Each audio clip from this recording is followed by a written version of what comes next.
Hey everyone, Sheila here from Life with Pets. So today it is finally time to fill in the areas that we have that we didn't put any substrate in when we set up this tank.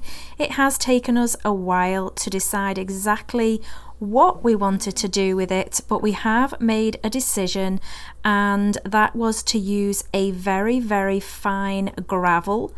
And we're going to see if this will work out okay.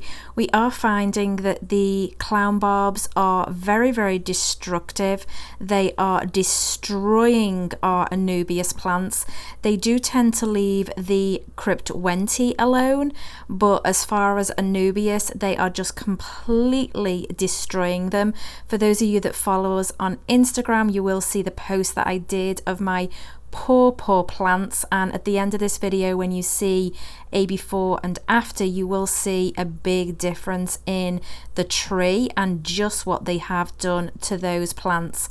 So this substrate is by Barbs, and it is one of their very fine gravels. I will leave a link to it in the description box below for if you want to take a look at it.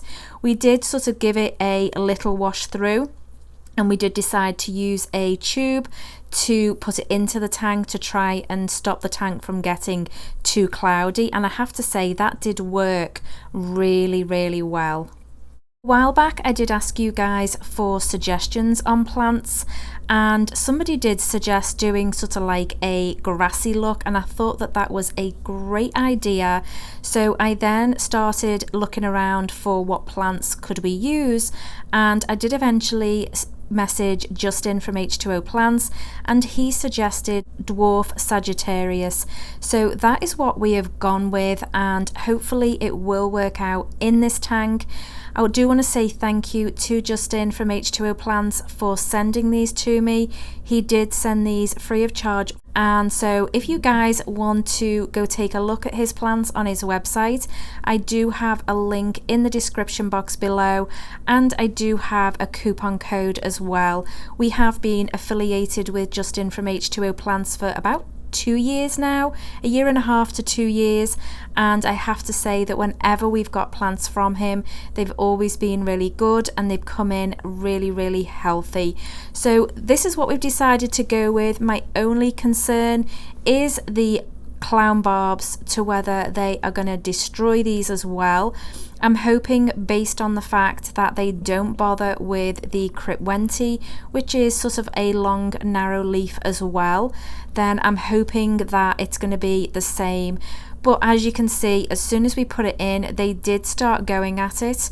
So what we decided to do was to feed them and hope that while we finished off in the tank, that would distract them. And it did make a difference for a while, and they didn't bother with the plants, and so we have decided to keep them in, and we'll just see what happens over the next few days. But I am telling you, I am definitely going to do a species profile on these fish because there is so little information out there, and a few people that I have actually spoken to that have seen ours have said that they've destroyed their plants as well. So it does seem to be a common problem and not just one that we are having. If these plants don't work out in this tank, we do have another tank that they can go into, and we have actually come up with another idea of something that we could maybe do in that area if it doesn't work out. But we're hoping that it will, and we will do an update on the tank in maybe another few weeks and let you know how it's working out. We are also working on another project for this tank, and that video will possibly be out after this one. If not, it will be out in a couple of weeks. I have been working an awful lot on videos just recently, so there are some really good ones to come. Alright guys, thanks for watching. Don't forget to hit that subscribe button and the notification bell, and we'll see you next time.